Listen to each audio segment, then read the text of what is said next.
Hello, good morning India. Physics सुबह 8 बजे। Geography class सुबह 9 बजे। एमपीजी की क्लास शाम 5 बजे। स्टैटिक जीके शाम 6 बजे। रीजनिंग क्लास शाम 7 बजे। साइंस क्लास शाम 8 बजे। Sunday to Saturday back to back classes. Live from studio. तो आज ही बुंदेलखंड क्लासेस को सब्सक्राइब करें। हेलो एंड नमस्ते दोस्तों, आप सभी का स्वागत है बुंदेलखंड क्लासेस यूट्यूब चैनल पर। मैं आप लोगों के लिए फिजिक्स के वेरी इंपॉर्टेंट क्वेश्चन लेके आए हैं, जो कि हमारी सीरीज़ चल रही है। हम आप लोगों के लिए वेरी इंपॉर्टेंट, जो कि बहुत महत्वपूर्ण होने वाले हैं, ये क्वेश्चन 1000 जो क्वेश्चन की सीरीज़ है वो चल रही है। ठीक है, तो ये जो सीरीज़ है, आप यदि पूरी सीरीज़ देख लेते हैं तो आपके लिए फिजिक्स के जो क्वेश्चन होते हैं उनमें कहीं पे भी प्रॉब्लम नहीं आएगी। ठीक है, और जो इसके बाद भी यदि जो क्वेश्चन रह जाएंगे तो वो हम एक और दूसरा सीरीज़ चलाएंगे तो उसमें कंप्लीट कर लेंगे। ठीक है, तो बिना देरी करते हुए क्वेश्चन की ओर बढ़ते हैं। तो जो ये सेशन है, ये एसएससी और साथ में जो एमपी पुलिस, एमटीएस और रेलवे के जो एग्ज़ाम होने वाले हैं उसको ध्यान में रखते हुए ये सेशन लाया जा रहा है। ठीक है, तो आइए बिना देरी करते क्वेश्चन की ओर बढ़ते हैं। यहाँ पे हमारा पहला क्वेश्चन दिया गया है।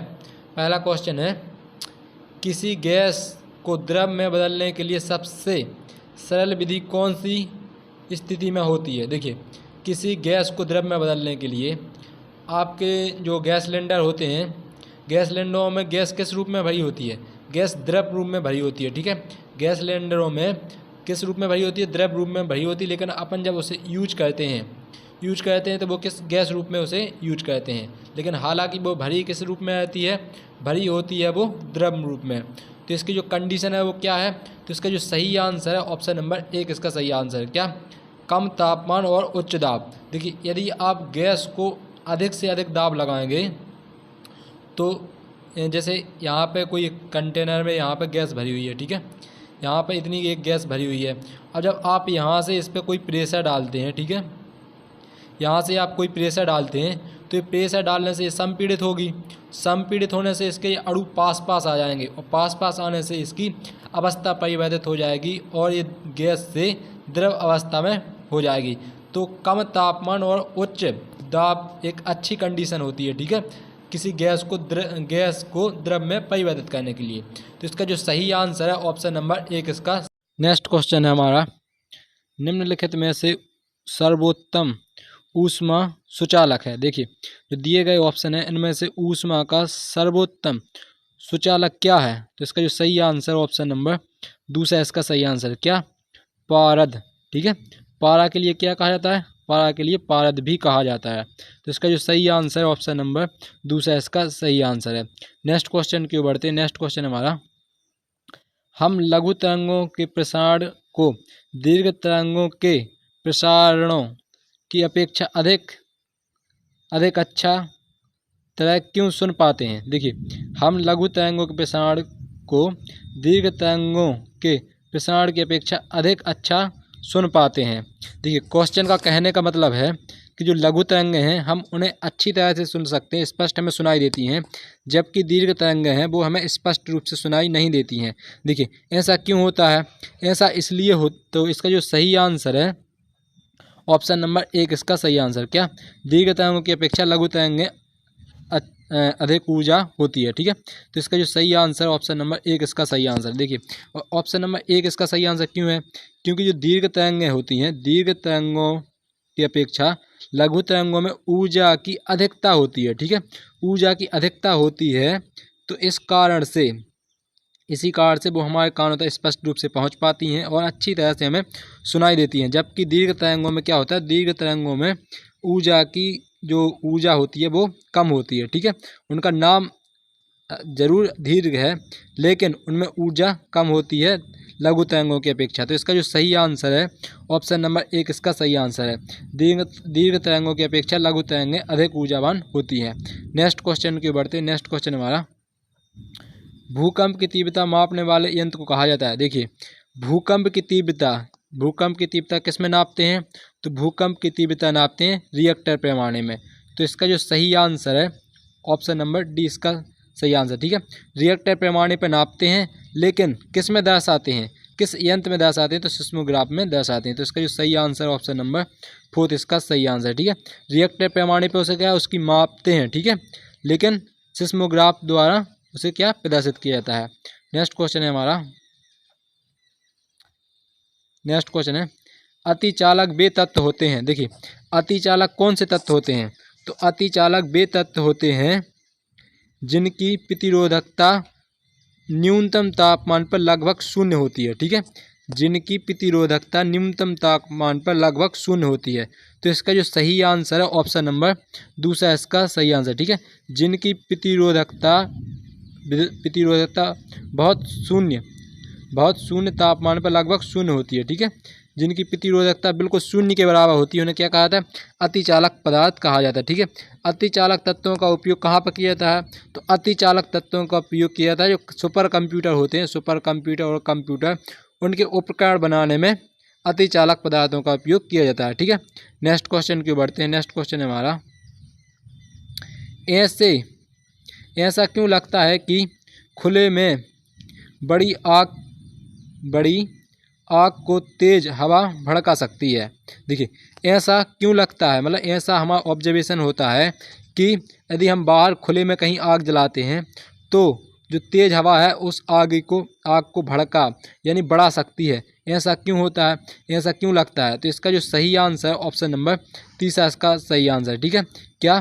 क्योंकि जो आसपास की गर्म वायु है वो ऊपर उठती है और ठंडी वायु प्रवेश करके आग को भड़काने जैसा प्रभाव डाल सकती है। क्यों?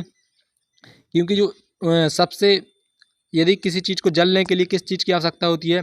किसी चीज़ को जलने के लिए ऊष्मा और ऊष्मा के साथ O2। ठीक है, ऊष्मा प्लस O2 मतलब ऑक्सीजन की आवश्यकता होती है। ठीक है, ऊष्मा और ऑक्सीजन की आवश्यकता होती है किसी वस्तु को जलने के लिए। ठीक है, तो जब यहाँ कहीं पे भी आग लगेगी, मान लो यहाँ पे कहीं पे आग लगी है, ठीक है, तो यहाँ पे आग लगेगी तो इसके आसपास की जो ऑक्सीजन है वो तो जल जाएगी। तो जलने के बाद ये ऊपर उठ जाएगी और यहाँ का स्थान क्या हो जाएगा? खाली हो जाएगा।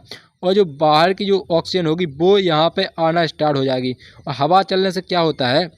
तेज़ हवा चलेगी, तो तेज़ हवा चलने से आग, और जैसे अभी अपने जब इससे अभी कभी गांव देहातों में गए हो आप लोग तो देखा होगा कि ये चूल्हे में यदि आप रोटी खाना बनाते हैं, ठीक है, तो चूल्हे में क्या होता है? चूल्हे में आप फूंकते हैं, ठीक है, हवा से आग बारते हैं, तो वो किसका काम करती है? हवा आग भड़काने का काम करती है। ठीक है, तो इसका जो सही आंसर ऑप्शन नंबर तीसरा इसका सही आंसर है, क्योंकि आसपास की गर्म वायु ऊपर उठ जाती है और ठंडी वायु प्रवेश करके आग को भड़काने जैसा प्रभाव डालती है। ठीक है, तो इसका जो सही आंसर ऑप्शन नंबर तीसरा इसका सही आंसर है। नेक्स्ट क्वेश्चन की बढ़ते हैं। नेक्स्ट क्वेश्चन हमारा नेक्स्ट क्वेश्चन है घड़ी के स्प्रिंग में भंडारित ऊर्जा है। देखिए, जो घड़ी की स्प्रिंग होती है उसमें कौन सी ऊर्जा भंडारित होती है, उसमें कौन सी ऊर्जा संचित होती है? तो इसका जो सही आंसर है ऑप्शन नंबर दूसरा इसका सही आंसर। क्या? स्थितिज ऊर्जा। स्थितिज ऊर्जा उसमें संचित होती है। ठीक है, स्थितिज ऊर्जा आपने देखा होगा कि आप जो छोटे बच्चों वाली कार होती है उसमें भी स्थितिज ऊर्जा होती है। क्यों? उसमें जो स्प्रिंग लगी होती है उसमें स्प्रिंग भर दी जाती है, तो उसमें क्या स्थितिज ऊर्जा संचित हो जाती है। ठीक है, और वो ऊर्जा धीरे धीरे रिलीज होती है, जिस कार से वो कार है वो आगे बढ़ जाती है और जो घड़ी है वो कंटिन्यू चलती रहती है। ठीक है, तो इसका जो सही आंसर ऑप्शन नंबर दूसरा इसका सही आंसर। क्या? घड़ी में क्या घड़ी की स्प्रिंगों में कौन सी ऊर्जा भंडारित होती है? तो स्थितिज ऊर्जा भंडारित होती है। नेक्स्ट क्वेश्चन की बढ़ते हैं। नेक्स्ट क्वेश्चन हमारा द्रव तापमापी अपेक्षा गैस तापमापी अधिक संवेदी होते क्यों? देखिए, गैस जो द्रव तापमापी है उसकी अपेक्षा गैस तापमापी अधिक संवेदनशील होते हैं। ऐसा क्यों? क्योंकि जो गैस का तापमान है ना, जो द्रव वाला तापमापी और जो गैस वाला तापमापी है उसमें एक चीज़ का अंतर है। क्या? द्रव वाले तापमापी का प्रसार स्पष्ट नहीं, मतलब दिखाई तो देता है, मतलब उतना स्पष्ट नहीं होता जितना कि गैस तापमापी का होता है। ठीक है, तो इसका जो सही आंसर है ऑप्शन नंबर दूसरा इसका सही आंसर। क्या? द्रव की अपेक्षा अधिक प्रसार होता है। ठीक है, द्रव की अपेक्षा अधिक प्रसार होता है किसका? गैस तापमापी का। तो इसका जो सही आंसर ऑप्शन नंबर दूसरा इसका सही आंसर। गैस की अपेक्षा अधिक प्रसार होता है, द्रव की अपेक्षा अधिक प्रसार होता है गैस तापमापी का। ठीक है, नेक्स्ट क्वेश्चन की बढ़ते हैं। नेक्स्ट क्वेश्चन हमारा कोयले से वाणिज्यिक रूप से पैदा होने वाली ऊर्जा को कहते हैं। देखिए, जो कोयले से वाणिज्यिक रूप से पैदा होने वाली ऊर्जा को क्या कहा जाता है? तो ऊर्जा को क्या कहा जाता है? तो इसका जो सही आंसर ऑप्शन नंबर तीसरा इसका सही आंसर। क्या? तापीय ऊर्जा। ठीक है, कोयले से जो ऊर्जा उत्पन्न होती है उसे क्या कहा जाता है? उसे तापीय ऊर्जा कहा जाता है। नेक्स्ट क्वेश्चन की बढ़ते हैं। नेक्स्ट क्वेश्चन है हमारा, आर्द्रता मापने के लिए निम्नलिखित में से किस उपकरण का उपयोग किया जाता है? देखिए, आर्द्रता मापने के लिए निम्नलिखित में से किस उपकरण का उपयोग किया जाता है? तो इसका जो सही आंसर है ऑप्शन नंबर तीसरा इसका सही आंसर है। क्या? Spring psychrometer. ठीक है, इसका जो सही आंसर ऑप्शन नंबर तीसरा इसका सही आंसर है। साइक्रोमीटर, साइक्रोमीटर, साइक्रोमीटर, इसका जो सही आंसर ऑप्शन नंबर तीसरा इसका सही आंसर। क्या? आर्द्रता मापने के लिए किस उपकरण का उपयोग किया जाता है? तो स्प्रिंग साइक्रोमीटर। नेक्स्ट क्वेश्चन की ओर बढ़ते हैं। नेक्स्ट क्वेश्चन हमारा, थर्म किसकी इकाई है? देखिए, जो थर्म है वो थर्म किसकी इकाई है? तो थर्म है ऊष्मा की इकाई। थर्म किसकी इकाई है? थर्म ऊष्मा की इकाई है। तो इसका जो सही आंसर है ऑप्शन नंबर दूसरा इसका सही आंसर है। थर्म किसकी इकाई है? थर्म है ऊष्मा की यूनिट है। ठीक है, किसकी यूनिट है? तो ऊष्मा की यूनिट है। नेक्स्ट क्वेश्चन की ओर बढ़ते हैं। नेक्स्ट क्वेश्चन हमारा, मानव को विद्युत ऊर्जा का सबसे पुराना रूप है। देखिए, जो मानव की विद्युत ऊर्जा का सबसे पुराना रूप क्या है? तो इसका जो सही आंसर है, सबसे पुराना इस पृथ्वी पे यदि सबसे पुरानी ऊर्जा है तो उसे क्या कहा जाता है? तो वो है सौर ऊर्जा। ठीक है, सौर ऊर्जा सबसे पुरानी ऊर्जा है। तो इसका जो सही आंसर ऑप्शन नंबर दूसरा इसका सही आंसर है। ठीक है, सौर ऊर्जा सबसे पुरानी है। देखिए, जो सूर्य है, सूर्य में सूर्य में ऊर्जा का स्रोत क्या है? सूर्य में ऊर्जा का स्रोत है नाभिकीय संलयन। ठीक है, नाभिकीय संलयन। ठीक है, तो उस सूर्य में ऊर्जा का स्रोत क्या है? नाभिकीय संलयन होता है। ठीक है, और नाभिकीय संलयन में क्या होता है? जब छोटे छोटे अणु हैं, छोटे छोटे अणु मिलकर एक बड़ा भारी अणु बनाते हैं तो उससे क्या होता है? उसे कहा जाता है नाभिकीय संलयन। ठीक है, और नाभिकीय विखंडन क्या कहा जाता है? नाभिकीय विखंडन उसे कहा जाता है जब एक बड़ा भारी अणु छोटे छोटे अणुओं में टूट जाता है तो उसे क्या कहा जाता है? उसे कहा जाता है नाभिकीय विखंडन। ठीक है, तो इसका जो सही आंसर ऑप्शन नंबर दूसरा इसका सही आंसर है। सूर्य में ऊर्जा का स्रोत क्या है? नाभिकीय संलयन है।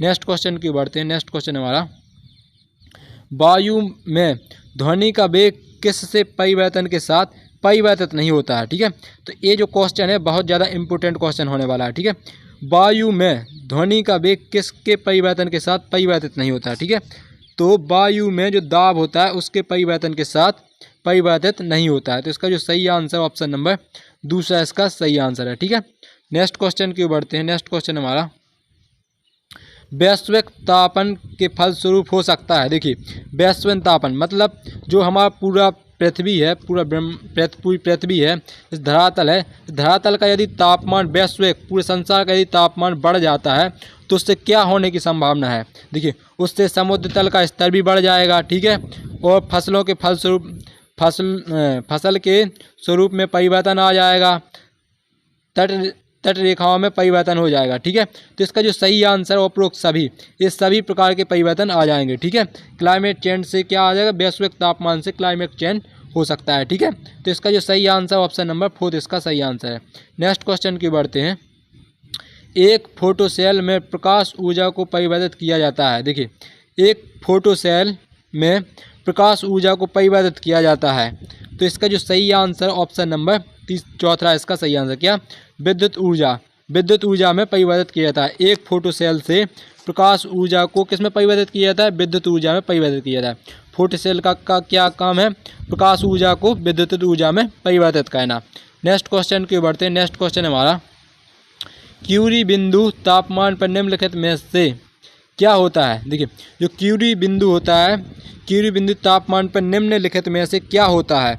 तो इसका जो सही आंसर है ऑप्शन नंबर दूसरा इसका सही आंसर। क्या, धातुओं का चुंबकत्व गुण है ना, तो धातुओं का चुंबकत्व गुण वो समाप्त हो जाता है। ठीक है, क्यूरी बिंदु तापमान पर जो क्यूरी बिंदु जो मैडम क्यूरी हुई हैं जिन्होंने रेडियो एक्टिव पदार्थों की खोज की थी। ठीक है, तो इस एक बिंदु होता है क्यूरी बिंदु जिस तापमान पर धातुओं का जो चुंबकत्व है वो समाप्त हो जाता है। तो इसका जो सही आंसर है ऑप्शन नंबर दूसरा इसका सही आंसर है।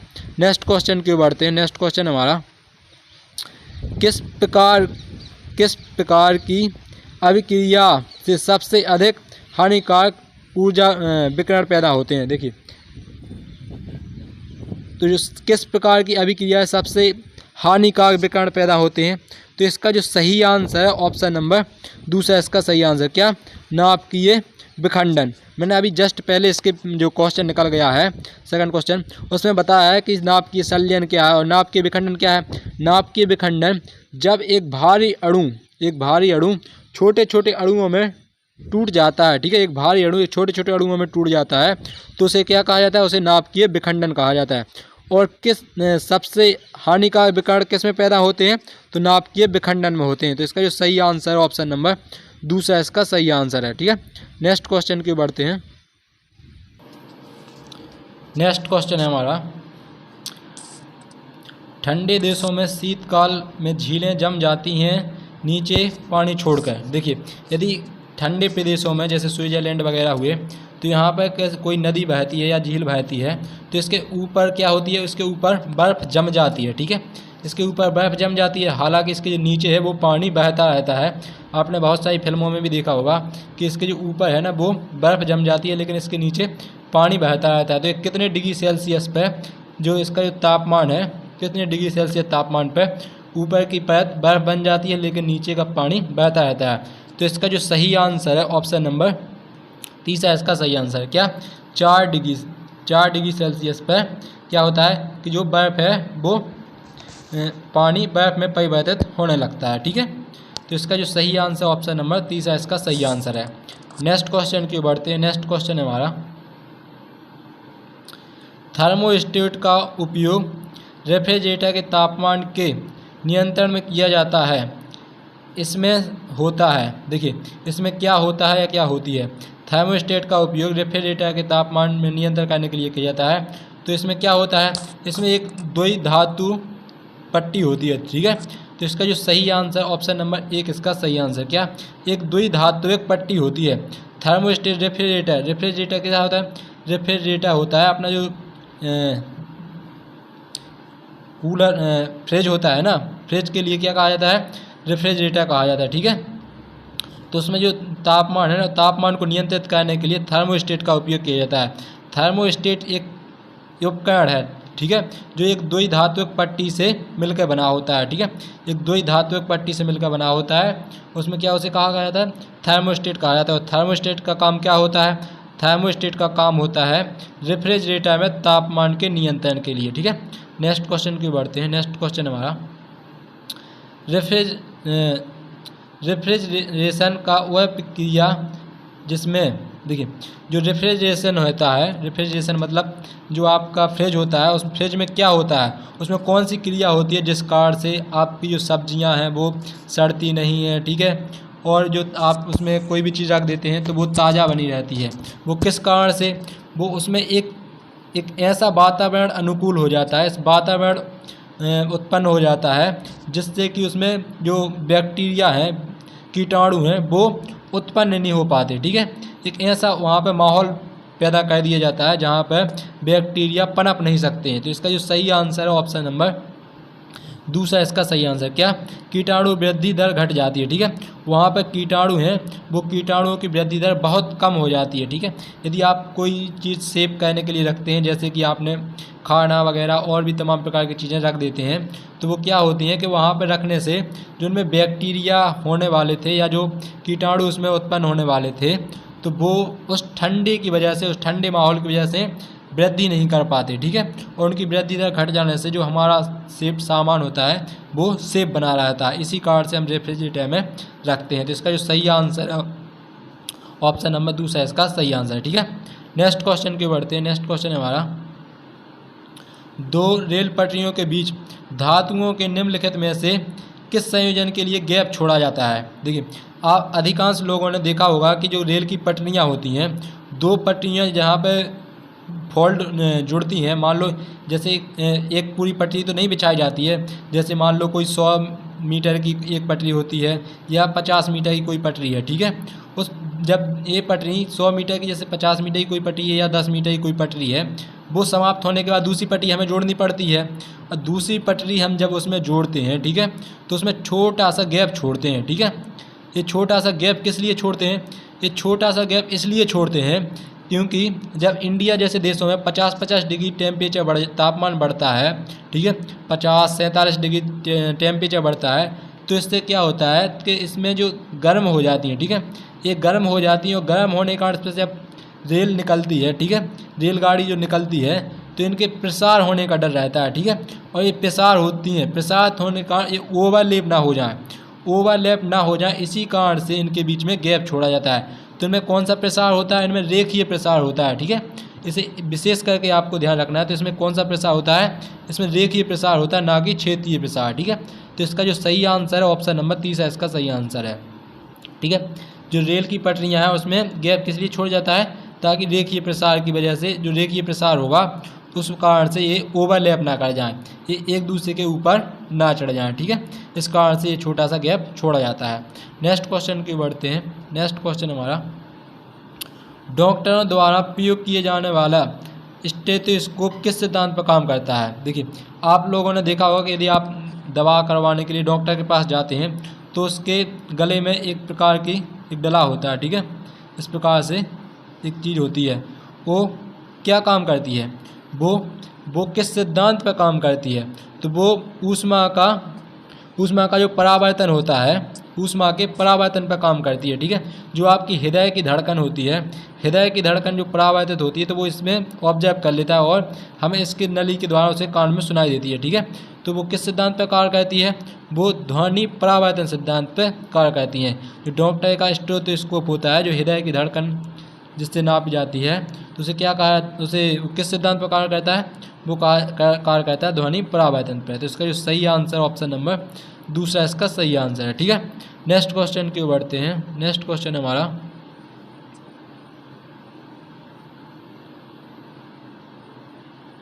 किसी पिंड की उस गति को क्या कहते हैं जिसकी कुछ समय के अंतराल बाद पुनः आवृत्ति होती है? देखिए, किसी पिंड की उस गति को क्या कहते हैं जिसकी कुछ समय के अंतराल बाद पुनः आवृत्ति होती है, ठीक है।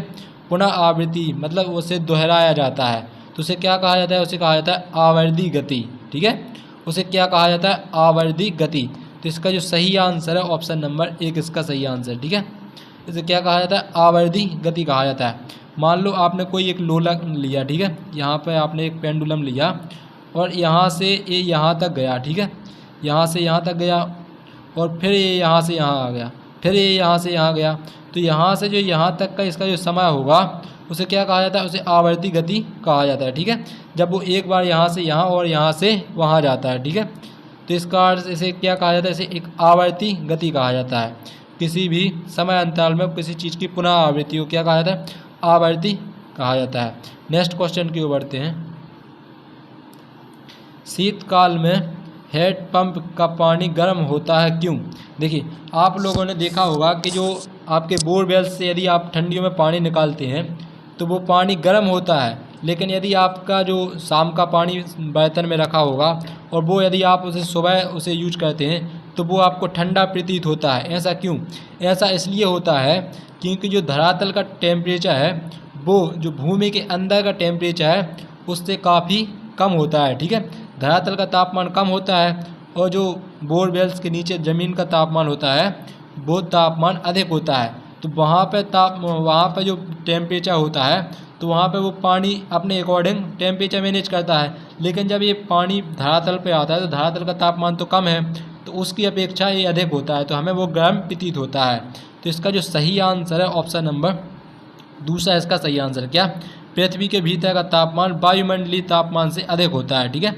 जो जो धरातल का तापमान है ना, भीतर पृथ्वी के अंदर का जो तापमान है वो वायुमंडलीय तापमान से अधिक होता है, इसी कारण से हमें वो गर्म प्रतीत होता है। ठीक है, नेक्स्ट क्वेश्चन की ओर बढ़ते हैं। नेक्स्ट क्वेश्चन हमारा जो इस वीडियो को लास्ट क्वेश्चन होने वाला है। ठीक है, यदि दोस्तों आप लोगों के लिए सेशन पसंद आता है तो लाइक शेयर एंड सब्सक्राइब करना मत भूलिए, अपने ज़्यादा से ज़्यादा दोस्तों के पास शेयर कीजिए। ठीक है, और साथ में स्टडी ग्रुप पे भी शेयर कीजिए।